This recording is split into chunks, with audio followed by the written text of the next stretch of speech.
Yes, salut tout le monde, je suis vraiment content d'être de retour cette semaine avec vous pour une émission percutante. Vous allez voir, il y a un sujet de feu aujourd'hui, un sujet très important qu'il faut éclaircir.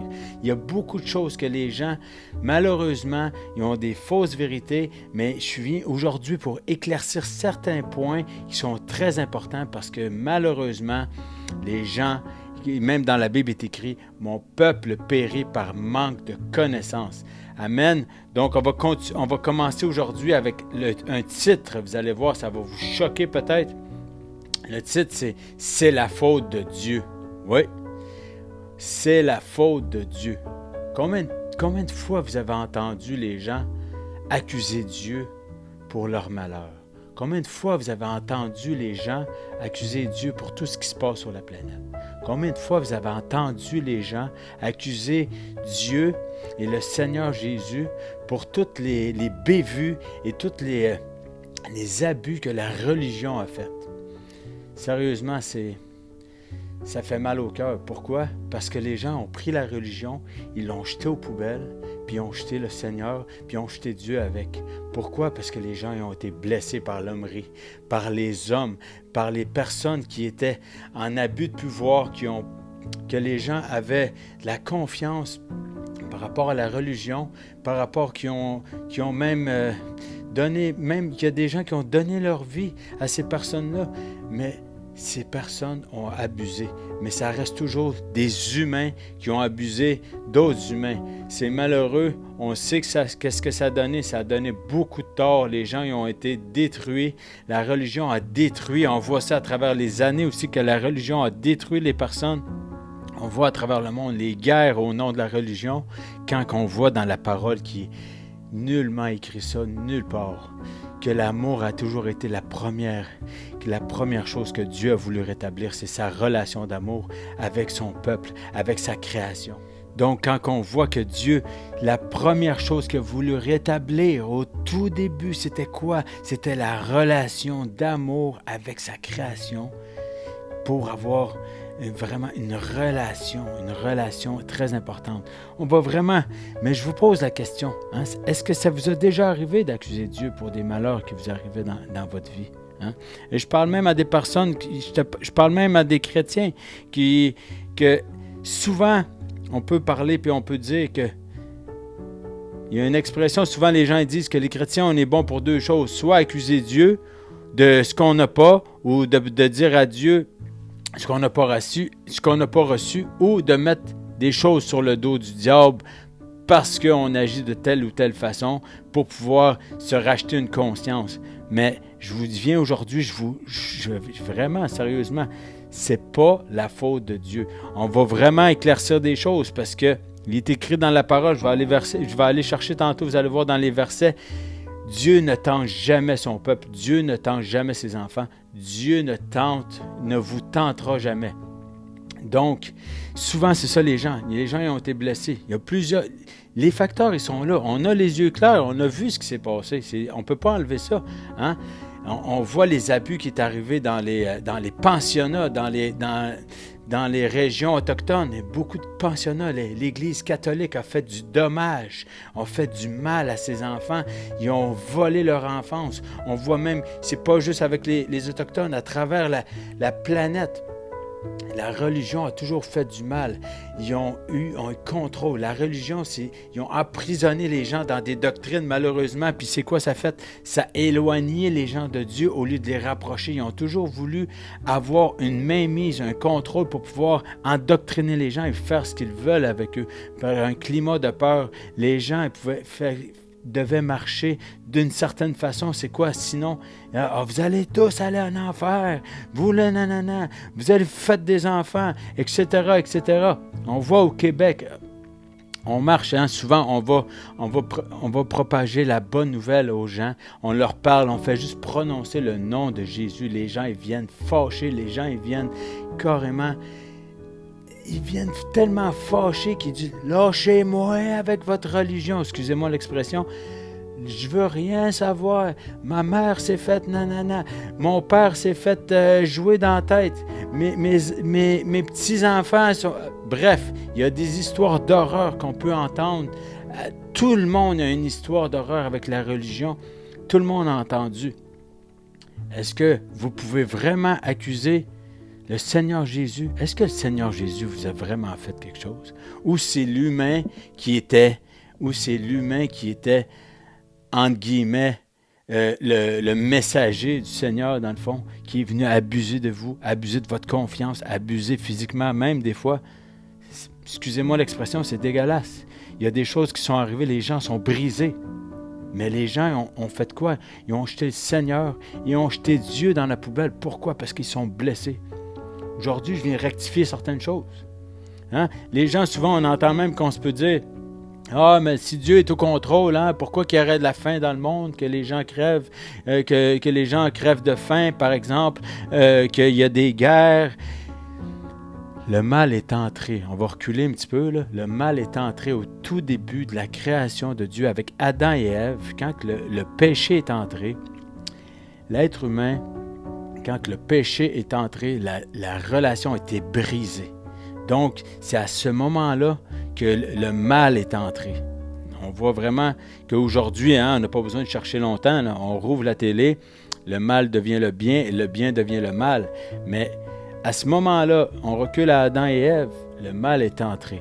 Donc, à partir de ce moment-là, on est devenu un monde déchu.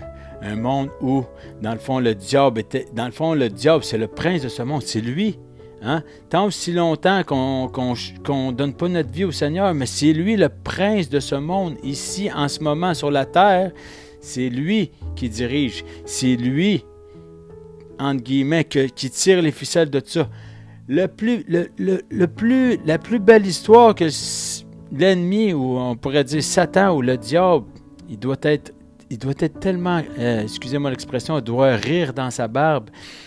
Il doit tellement trouver ça drôle que quand les gens pointent Dieu du doigt pour tous les malheurs qui se passent sur la terre, alors que lui, hein, il sait très bien que c'est lui qui dirige tout ça. Pourquoi? Parce que le mal est entré. On va aller voir justement un verset. Dans le fond, quand le mal est entré, on est devenu un monde déchu. Dieu a envoyé son Fils unique pour pouvoir rétablir la relation. Mais Dieu, c'est un gentleman. Dieu ne voudra jamais rétablir une relation. C'est comme si on obligeait quelqu'un à nous aimer. Dieu n'est pas comme ça. Dieu, c'est un gentleman. Donc, on doit arriver. Il a donné son Fils unique afin que quiconque ne périsse et ait la vie éternelle. Mais on doit le chemin, la vérité, la vie, c'est à travers Jésus-Christ. On doit le choisir de tout notre cœur, de toute notre être, de toute notre pensée pour pouvoir justement rétablir cette relation et restaurer pour que Dieu, parce que Dieu nous appelle par notre nom. Dieu nous démontre notre importance. Dieu nous appelle, on est important, il nous cherche. Mais qu'est-ce qu'on voit à la télé aujourd'hui? Mais c'est toujours le mal qui est en train de prendre la place du bien et les gens sont rendus habitués. Mais pourquoi encore? Un enfant est décédé. Un bébé ici. La maladie est entrée. À partir que le péché est entré, toutes ces choses ont rentré avec. Mais il y a une solution. La solution, c'est Jésus-Christ. Dieu a envoyé son propre Fils. Essayez d'imaginer ça 2 secondes. On va aller voir Jean 16, 33. « Je vous ai dit ces choses afin que vous ayez la paix en moi. Et vous aurez des tribulations dans le monde, mais prenez courage, j'ai vaincu le monde. » Ça, c'est Jésus qui parle, qui dit « Prenez courage. » Parce qu'on est dans un monde déchu, on va avoir des tribulations, on va avoir des persécutions, on va vivre des difficultés, on va vivre des choses. Mais si on met nos yeux sur le Seigneur Jésus-Christ, on a la victoire, on a l'espoir, on a la paix, on a l'amour, on a la victoire. Yes, alléluia! On va aller ici dans 1 Pierre 5, 8. « Soyez sobres, veillez. Votre adversaire, le diable, rôde comme un lion rugissant, cherchant qui il dévorera. » C'est là qu'on voit comment que Satan tire les ficelles de tout. Satan est au contrôle. Hein? Dieu veut restaurer. Un jour, tout va être restauré. L'équilibre va être restauré. Pour l'instant, le prince de ce monde, c'est Satan, le diable. Déjà, j'utilise son nom, c'est assez pour lui donner de l'importance, mais moi, il est sous mes pieds. Il faut vous rappeler ça. Donc, souvent, c'est ça, les gens, ils sont brisés. Mais au Québec, on voit très bien que les gens, on leur apporte un message d'amour, mais ils ne veulent rien savoir. Pourquoi? Parce que dans les régions, dans les communautés autochtones, la religion a fait du dommage. Sur la planète, la religion a fait du dommage au nom de Dieu, au nom du Seigneur. Mais dans le fond, c'est l'humain qui a voulu contrôler d'autres humains pour pouvoir avoir des emprises, toujours pouvoir bénéficier, pouvoir abuser des gens. Aujourd'hui, je viens rectifier, je viens mettre la lumière. S'il y a quelqu'un aujourd'hui qui a vraiment une rage, une colère contre la religion, mais je viens de parler à toi aujourd'hui. Oui. Toi aujourd'hui, que le Seigneur, vraiment, il t'appelle par ton nom. C'est important. Puis le Seigneur, il nous pardonne. Que même si tu l'as renié, tu te détournes, tu demandes pardon, on a un bon papa, il nous pardonne. Il attend les bras grands ouverts. Pourquoi? Parce que ça a été la priorité dans sa vie. C'est avoir une relation avec sa création. Alléluia. Vraiment, le Seigneur est tellement bon pour vrai. Puis, à la minute qu'on décide de prendre la décision de se tourner vers lui, je vous dis, depuis ce temps-là, ma vie a changé. Les belles choses vont vous arriver. Je vous souhaite tellement de rencontrer le Seigneur Jésus. Je vous souhaite tellement de le rencontrer parce que vous allez voir que ce n'est pas une religion, c'est une relation. Si on vous parle de religion, c'est des murs, c'est des barreaux, c'est une prison. La religion emprisonne. La relation avec le Seigneur vous rend libre. La vérité vous rend libre. La vérité, ça s'appelle l'amour. Et l'amour du Seigneur est venu sur la terre. Il est mort à la croix pour nous, pour toi, pour tout le monde. Puis lui-même, si on lui a craché au visage, qu'on l'a complètement détruit, on l'a persécuté, on lui a fait mal, on lui a brisé les os, il a toujours eu l'amour. Allez jusqu'à où? Regardez jusqu'à où que l'amour, le Seigneur n'a jamais failli. L'amour, il est mort à la croix pour nous, alors qu'on était déchus, qu'on ne le méritait même pas. Mais lui nous a choisis en premier. Donc c'est une relation. C'est pas une obligation, n'oubliez pas ça. C'est pas une obligation, c'est pas une secte. C'est une relation personnelle avec chacun d'entre vous. C'est one-on-one, c'est un à un. Je viens vraiment vous apporter la lumière. Parce que les ténèbres, on le voit. Satan est mort de rire. Pourquoi? Parce que les gens accusent Dieu pour tout ce qui se passe sur la terre, pour toutes les mauvaises choses qui se passent sur la terre. Ils mettent ça sur le dos de la religion. Mais la religion, ça ne s'appelle pas Dieu du tout. La religion s'appelle un contrôle. Et le contrôle, c'est loin d'être Dieu. Dieu, ce qu'il veut, c'est une relation. Je vais répéter le mot relation, je ne sais pas combien de fois, mais c'est important que vous le saisissez. Parce que Dieu, c'est pas Dieu qui a apporté la maladie. On est déchus depuis que l'homme, parce que l'homme, Adam et Ève, la création était de peu inférieure à Dieu. Ils ont pris la décision, en pleine conscience, ils ont décidé de pécher. Ils ont pris la décision. Ils ont été tentés, ils ont péché. On va aller voir ici exactement ça. Il y a un verset ici dans Jacques 1, 13, 14. Que personne, lorsqu'il est tenté, ne dise « c'est Dieu qui me tente ». Car Dieu ne peut être tenté par le mal. Et il ne tente lui-même personne. Il ne tente lui-même personne. Mais chacun est tenté car il est attiré et amorcé par sa propre convoitise. Même plus loin, il y a un autre verset dans Jacques qui dit que on est tenté. Le péché est fondé dans les désirs, dans notre cœur. Donc, on ne peut pas dire « Ah, ben c'est la faute de Satan, il m'a fait pécher, j'ai tombé à cause de Satan. » Non! Chaque personne, quand il pêche, c'est son profond désir en dedans de lui qui est amorcé, une pensée, ensuite un désir, ça vient du cœur, ensuite, qu'est-ce qui arrive? Paf! Mais c'est la même chose avec Adam et Ève. La tentation est arrivée, ils ont pris leur décision et le mal est entré. Dieu est un gentleman. Dieu veut rétablir la relation. Que personne ne dise que Dieu l'a tenté. Satan est mort de rire, sérieusement. Pourquoi? Parce qu'on voit tout ce qui se passe. On voit tout ce qui se passe. Regardez tout ce qui se passe, les guerres au nom de la religion. Hey, les guerres au nom de la religion. Quand le Seigneur Jésus-Christ, la seule chose qu'il voulait, il a fait le plus beau geste d'amour. Aïe, aïe, aïe. Mais sérieusement, c'est triste parce que souvent on apporte des gens, ils sont touchés. Les gens souvent ont prié pour eux, pour des maladies. Les gens nous demandent des prières, on prie pour eux, on partage la bonne nouvelle, on va dans les rues, on propage l'amour du Seigneur.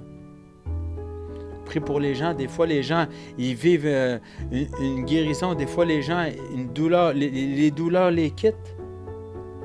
Mais à l'instant où ce qu'on leur parle de la bonne nouvelle, un coup qu'ils ont reçu la puissance et l'amour, on leur parle de la bonne nouvelle à travers Jésus-Christ, les gens viennent, c'est comme si ça serait une face cachée qui se tourne. Ah non, non, non, non, moi, Jésus, j'en veux pas, je veux rien savoir. Ma grand-mère faisait ça, mon beau-père était là-dedans. Ah, ces affaires-là, ça a trop contrôlé les gens ils ont été abusés, les gens ils ont volé de l'argent. Les gens, l'être humain, hein, vous le dites vous-même. Est-ce que Dieu t'a fait du tort? Prenez 2 secondes pour vraiment penser à ça. Est-ce que Dieu vous a fait du tort personnellement? Est-ce que le Seigneur Jésus-Christ vous a déjà causé du tort? J'en doute. Est-ce que la religion vous a peut-être causé du tort? Probablement. Mais je vous souhaite aujourd'hui de vivre quelque chose de spécial. Je vais prier pour vous à la fin. Mais vraiment, toutes ces choses-là, je comprends, les douleurs sont là, les blessures sont là. Si on a vu nos parents être blessés par la religion, on voit ce que ça fait de ça créer au Québec. Au Québec, on voit dans d'autres pays, les gens sont ouverts. Sont ouverts à l'Évangile, sont ouverts à la bonne nouvelle. Au Québec, on dirait qu'il y a quelque chose, c'est dans l'éducation.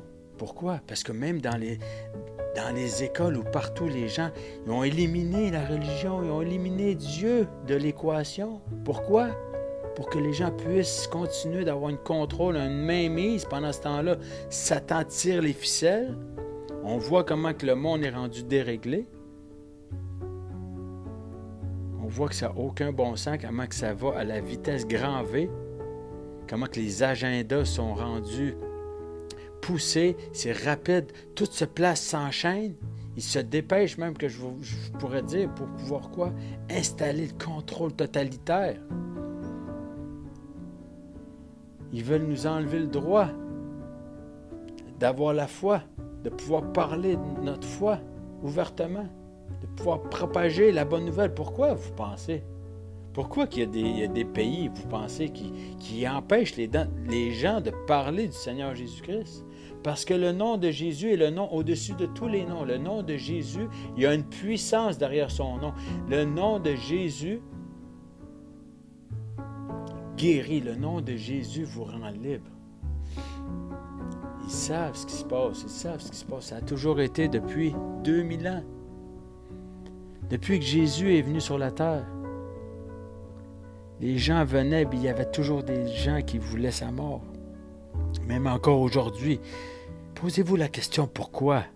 Pourquoi qu'après 2000 ans, le nom de Jésus dérange encore? Pourquoi? Parce qu'il y a une puissance. Les gens sont libérés. Les chaînes sont brisées. On est victorieux à travers Jésus-Christ. Mais c'est quoi leur but? Satan, c'est quoi? Il veut disperser le message, éloigner la vérité. Pourquoi? Pour que les gens soient tellement dispersés dans plein de dogmes et de spiritualités différentes. Pourquoi? Pour que ça amène les gens à la perdition. Les gens meurent sans connaître Jésus. Mais les gens meurent et ils ne veulent rien savoir du Seigneur Jésus-Christ. Mais ils ne savent pas que sans lui, les gens meurent et ils vont en enfer. C'est malheureux, mais c'est ça. Mais Satan est mort de rire. C'est le plus beau jeu. Lui, il a le beau jeu. Pourquoi il ne fait rien du tout? Et les gens, pendant ce temps-là, accusent la religion, accusent Dieu. On voit que vous avez toutes les raisons possibles pour pouvoir haïr Dieu, hein? À travers la religion, à travers les humains qui vous ont fait du tort. Mais prenez 2 secondes pour vraiment aller chercher. Posez-vous une question. Amenez votre réflexion plus loin. Est-ce que Dieu vraiment vous a fait du tort? Est-ce que le Seigneur Jésus-Christ vous a fait du tort? Même que les religions se battent entre eux. Pourquoi? Pour des points-virgules, les personnes se divisent. Pour des mots placés différemment. Bref, le message reste le même. Le message reste le même. C'est un message d'amour. Rétablir la relation, c'est ça son premier objectif.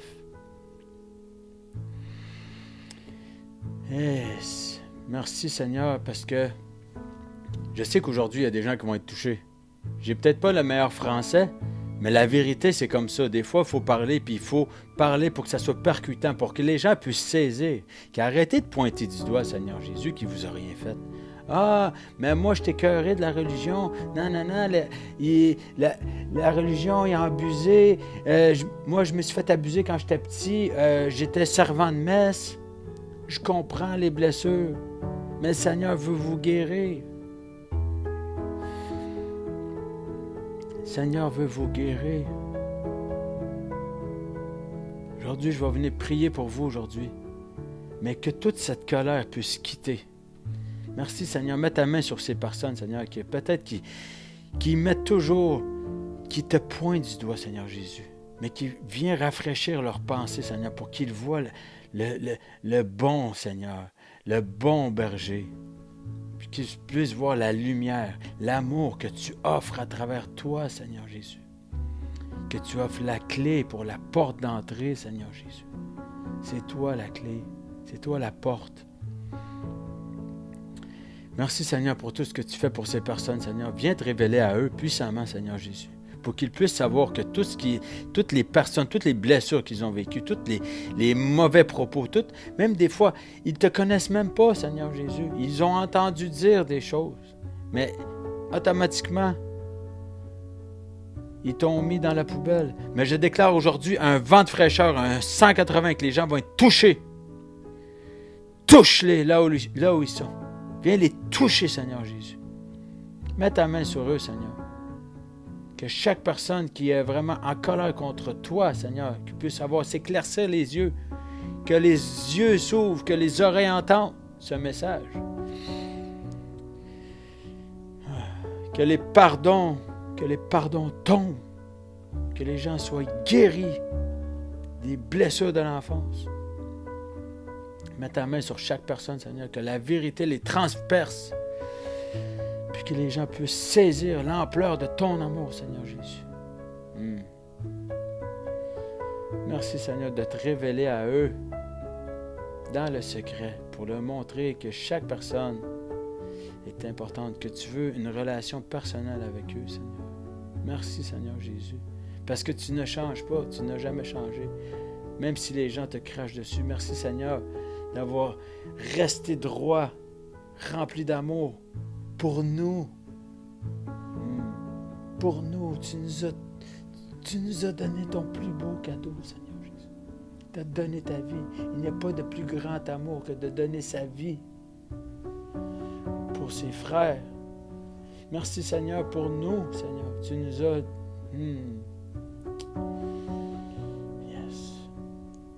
Que tout esprit de religion quitte, que les gens soient libérés de ces pensées, que les mauvaises pensées quittent.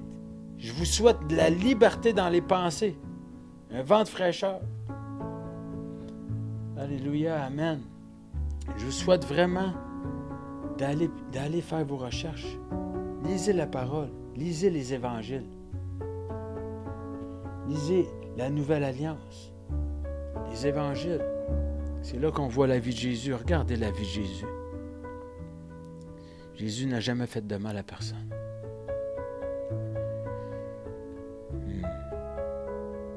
Jésus n'a jamais fait de mal à personne. Les gens l'ont écrasé, les gens l'ont renié. Rappelez-vous de ça. Vous avez beau regarder tel ou tel film sur Jésus, hein? Peut-être que ça vous touche, mais c'est même pas un millième de ce qu'il a vécu pour toi, pour vous. Alors, s'il vous plaît, vous pouvez jeter la religion dans la poubelle. Ça ne dérange pas. Jetez vos mauvaises pensées dans la poubelle. Ça ne me dérange pas. Jetez votre rage dans la poubelle. Tant mieux. Mais venez pas jeter le Seigneur Jésus-Christ que lui vous a choisi. Venez pas accuser Dieu jamais. Mais gardez vos yeux ouverts parce que le diable rôde comme un lion rugissant pour savoir qui va dévorer. Il faut être attentif. Je vous souhaite d'être attentif, d'ouvrir vos yeux, d'ouvrir vos oreilles, d'être aiguisé et de chercher. Lisez les évangiles, lisez la vie de Jésus.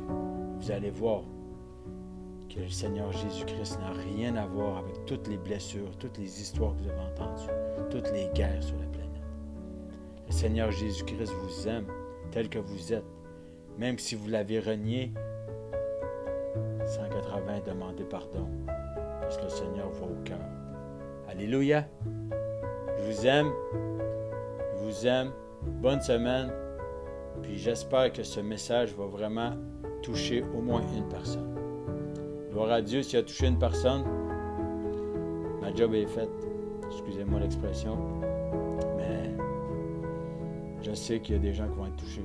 Et partagez le message. Partagez le message. Parce qu'il y a beaucoup de gens, des fois, qui sont enragés contre la religion. Partagez le message. On ne sait jamais c'est qui ça peut toucher. Même des personnes que vous vous dites, « Ah, lui, un tel, ah, lui, il ne veut rien savoir. » Cette personne-là n'écoutera jamais. On ne sait jamais. Les gens peuvent être à un moment précis que le Seigneur met sa main sur eux. Il peut venir les toucher par une phrase, par un mot. Parce que c'est la promesse de la vérité qui nous rend libres. Alléluia! Amen! Amen et Amen! Bonne semaine!